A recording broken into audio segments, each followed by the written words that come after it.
Olá, seguidores do Portal DC+. Hoje recebemos o presidente da Tetra Pak no Brasil, Marco Dorna. Ele vai falar hoje sobre a operação da Tetra Pak aqui em Ponta Grossa e mundialmente no Brasil, sobre todos os produtos que a Tetra Pak fabrica e disponibiliza para os brasileiros. Olá, Marco, é um prazer ter você aqui. Obrigado pelo convite, é uma verdadeira honra fazer parte, mesmo que pequena, de um jornal centenário, né? São 116 anos, como eu aprendi hoje, contando a história dos campos e da cidade de Ponta Grossa. É uma honra estar aqui. Obrigada, Marco. Eu queria que você começasse contando como que é a história da Tetra Pak no Brasil. O que ela produz, né, globalmente, é uma empresa muito importante e também mundialmente, para a gente entender como que começou essa história. Muito legal.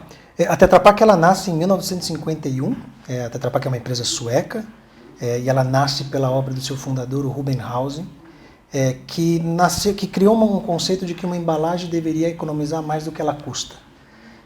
Traduzindo no português claro, seria a capacidade que a gente tem de produzir produtos acéticos e distribuir a longas distâncias, sem o uso do conservante e sem a necessidade de cadeia de refrigeração. E essa ideia poderosa em 51, que nasceu lá na Suécia, ela encontra no Brasil o segundo país a partir do processo de internacionalização da empresa. O Brasil foi o segundo país, depois da própria Suécia, a Itália veio para o Brasil. Então nós estamos no Brasil desde 1958. Mundialmente nós temos aproximadamente 25 mil colaboradores, presentes em mais de 160 países. E como eu disse, no Brasil nós hoje somos a terceira maior operação do grupo. Aqui no Brasil nós contamos com duas grandes fábricas, uma delas em Ponta Grossa, tenho certeza que a gente vai falar sobre isso hoje, a outra delas em Montemor. Contamos com uma estrutura de 6 escritórios regionais e 1.600 colaboradores para atender uma base de clientes de mais de 300 clientes no Brasil. O que é legal sempre falar, e talvez tenha sido a minha surpresa ao entrar na empresa, é que a Tetra Pak, por mais que sejamos conhecidos pela caixinha, e esse é, de fato, um dos principais produtos da Tetra Pak, mas nós somos, na verdade, o líder mundial em soluções de processamento e envase para a indústria de alimentos. Então, todos os equipamentos que são até para produção de produtos que não vão na caixinha, por exemplo, o queijo ou o sorvete, também faz parte do portfólio de equipamentos da Tetra Pak. Nós temos a área de embalagens e também temos a área de serviços técnicos. Então, o que a gente gosta de dizer é que nós somos uma solução, gostamos de nos apresentar para os nossos clientes da indústria de alimentos como o melhor parceiro de ponta a ponta, né, para todas as necessidades do cliente, para atender demandas modernas do consumidor. Maravilha. E a Tetra Pak é uma referência aqui na cidade. É a maior indústria da cidade, né? Nos 40 mais, a gente vê todo ano ela em destaque. Ela tem mais de 20 anos em Ponta Grossa, né? Uma empresa antiga aqui para nós da industrialização. Eu queria que você falasse um pouco da importância dela aqui na cidade e o que exatamente a Tetra produz aqui na sede de Ponta Grossa. Então vamos fazer 2 entrevistas, porque falar do nosso orgulho de fazer parte também da história de Ponta Grossa é muito legal. Nós chegamos no Brasil em 1958, a nossa primeira fábrica é instalada no Brasil em Montemor em 78 e a fábrica de Ponta Grossa chega aqui em 98, 99. E a fábrica de Ponta Grossa ela nasce com o conceito de ser a mais eficiente do mundo, que depois ao longo do tempo se evoluiu, a gente hoje tem um portfólio mais diferenciado, a partir de vários processos também de investimentos. Hoje a fábrica de Ponta Grossa ela é a 4ª maior fábrica do mundo, num total de mais de 30 fábricas, ou seja, reconhecida e conhecida mundialmente dentro do nosso grupo como as de melhores níveis de performance de perdas, eficiência operacional.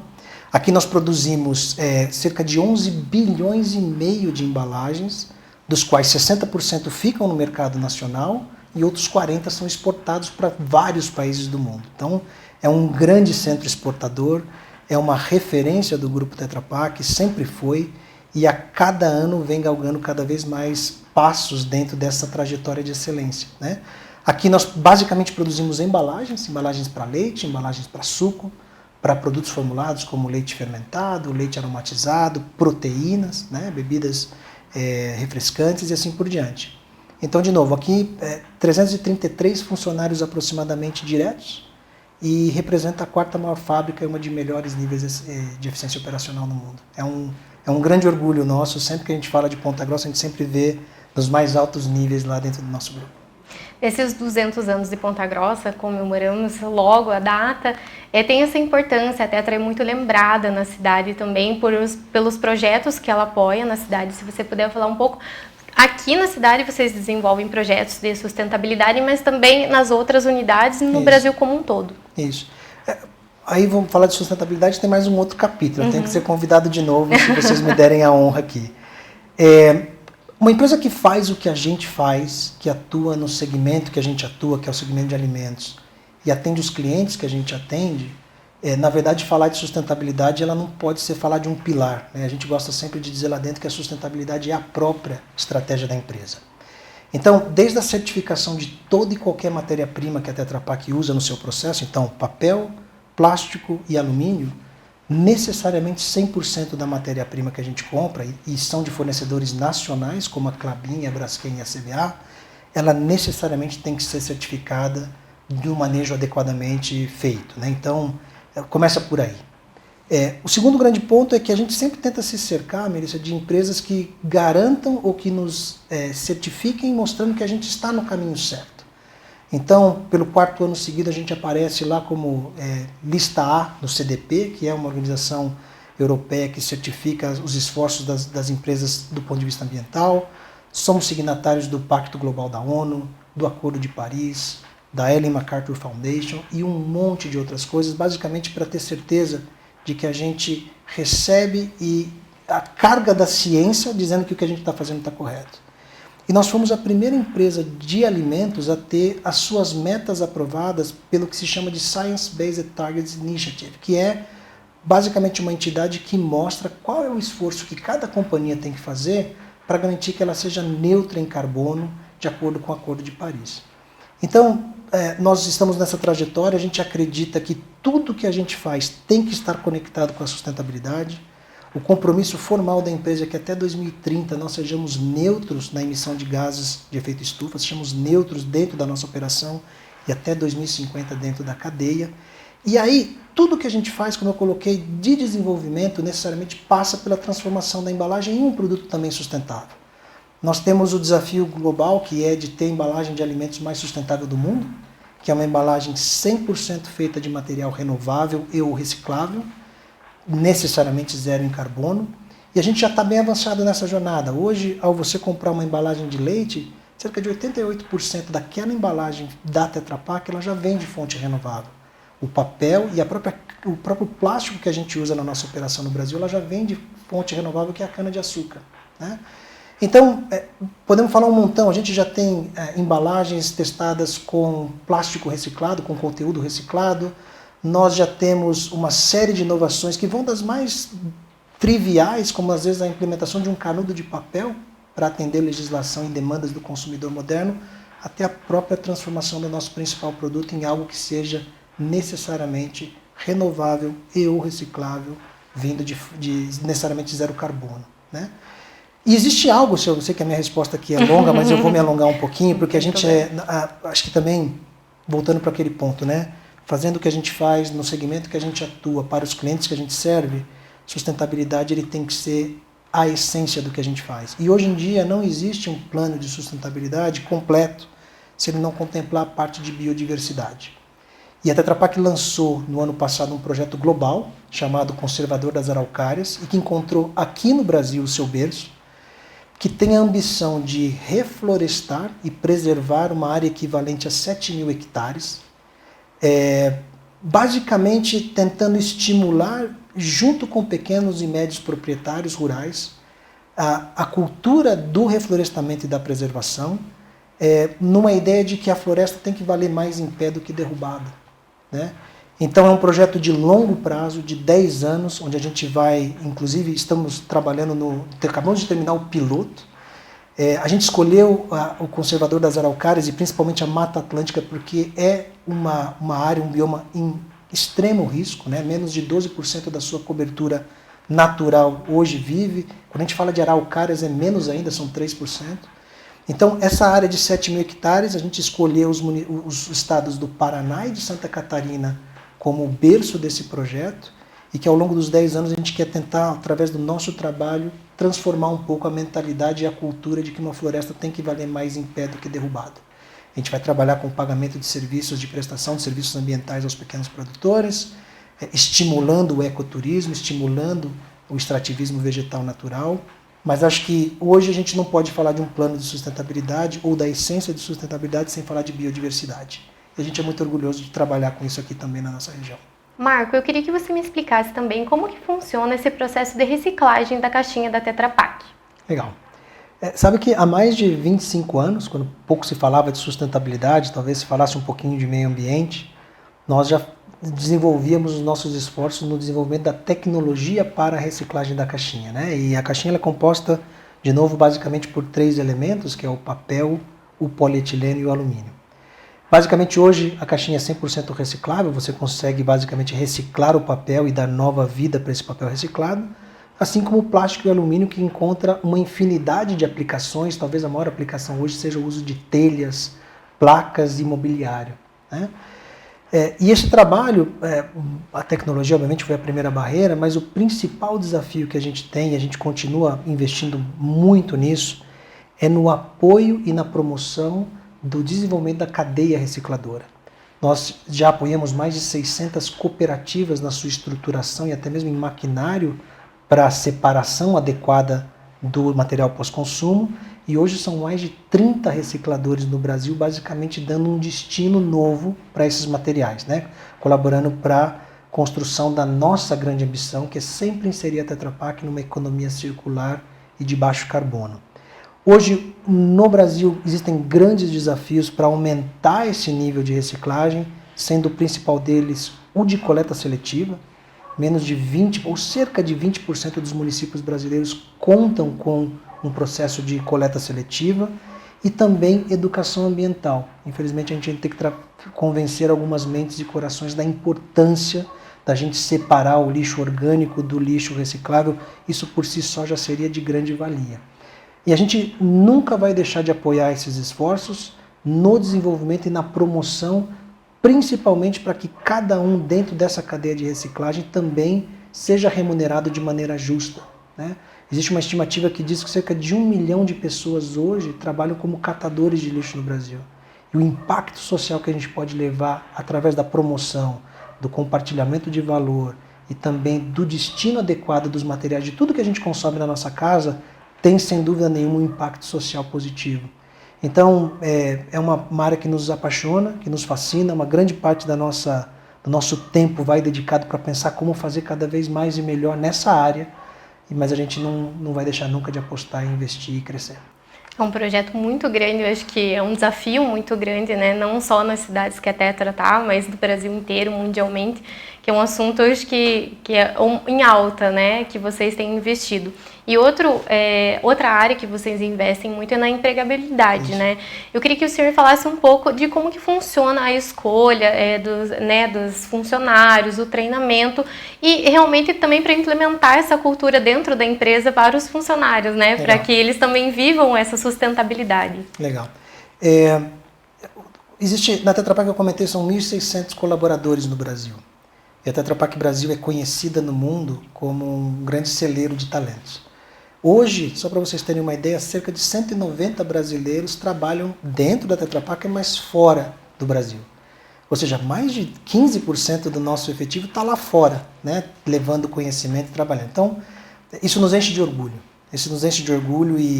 E isso é fruto de uma cultura histórica. Nós estamos no Brasil há mais de 65 anos, onde existem algumas questões de valores que são inegociáveis para nós, como qualidade, como inclusão e com a capacidade de ouvir toda e qualquer pessoa que tenha voz e que queira falar, né?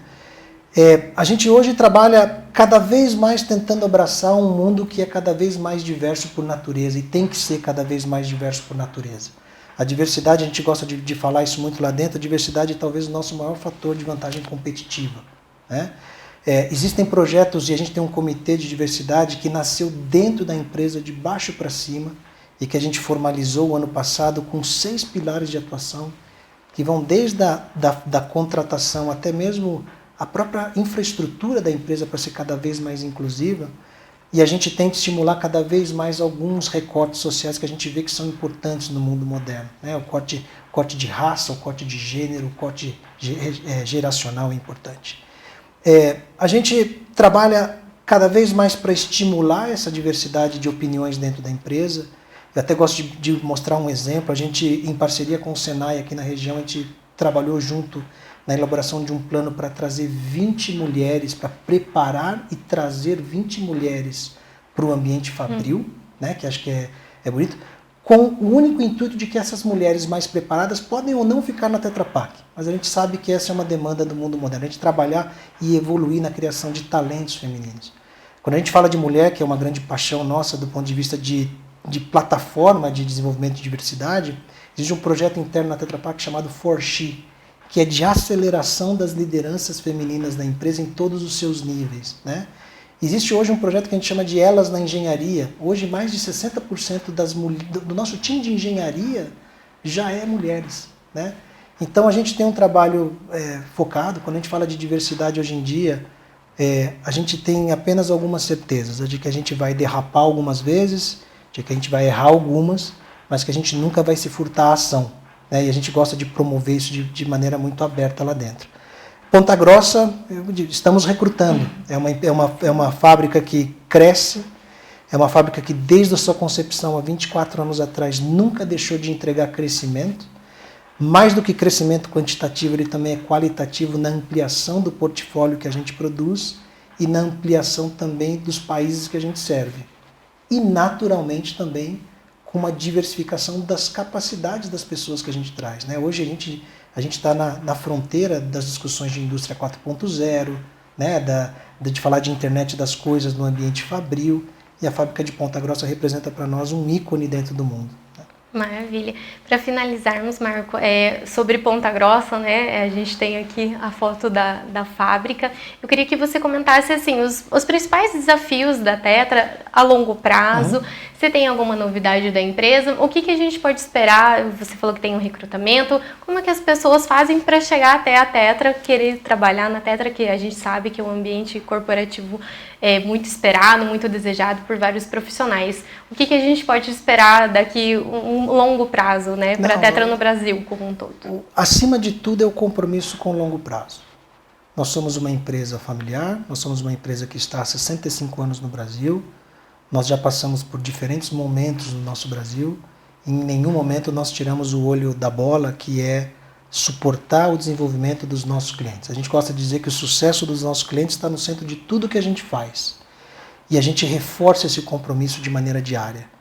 Na Tetra Pak a gente gosta muito de falar que a gente adora acordar todo dia de manhã, lembrando por que a gente faz o que a gente faz. E a gente acorda sabendo que fazendo o que a gente faz, a gente imagina que faz parte das soluções dos grandes problemas do mundo, né? Mas é sempre muito legal também lembrar para quem a gente faz o que a gente faz. E é um orgulho para nós aqui, só no Paraná, não vou começar a listar nome um por um, porque senão vou esquecer alguns e eles vão ficar bravos comigo. Mas a capacidade que a gente tem de criar futuros e trazer o futuro para o presente junto com os nossos clientes é o que nos motiva. Então, compromisso de longo prazo, compromisso com as comunidades onde a gente opera, e Ponta Grossa obviamente é fundamental para nós. É um orgulho vir para cá. Eu acabei de voltar de uma conversa com o pessoal na fábrica, onde eles acabaram apresentando para mim um projeto de melhoria, que é basicamente que nasce da criatividade local e que pode ser expandida para o grupo todo, né? De novo, a criatividade brasileira sendo exportada para o mundo. É um choque de energia e de vitalidade, de alegria voltar sempre para Ponta Grossa, porque isso aqui representa um marco para nós. Então, o que acima de tudo é compromisso com longo prazo. A gente não está aqui para o curto prazo, a gente está aqui para ficar, a gente está aqui para crescer, a gente está aqui para expandir e seguramente tentar impactar a comunidade sempre da melhor maneira possível. Maravilha. E quem quiser trabalhar na Tetra, se cadastra www.tetrapak.com. Acho que entra lá, nos busca nas redes sociais. Daqui, tem outras opções. É um mundo de oportunidades. Sim. Como eu disse, são 192 brasileiros e brasileiras fora do Brasil. É a Universidade Brasil, a gente brinca. Vem fazer parte do time. A gente somos apaixonados por receber diferentes perspectivas, diferentes pessoas, diferentes opiniões. Então, sem receio, vem que a gente gosta de abraçar pessoas. Maravilha, Marco, muito obrigada pela tua presença, a gente agradece. A Tetra Pak, como eu disse, já é a maior indústria aqui da cidade, né? Todo ano está nos 10 mais das indústrias. Então, é uma grande geradora de riquezas, de emprego e de produtos, né? Então, é um orgulho pontagrossense também a gente saber que os produtos da Tetra saem daqui para o mundo, né? Assim Como mesmo, você disse. assim mesmo. Então, eu agradeço muito a tua presença. Não, obrigado mais uma vez pelo convite. Retornarei sempre que convidado e queria parabenizar vocês pelo lindo trabalho que vocês fazem também, esse trabalho centenário. Parabéns. Muito obrigada, Marco. E a gente fica por aqui. Essa entrevista completa você acessa no nosso site e nas redes sociais. E você confere mais sobre a Tetra também no nosso portal DC+.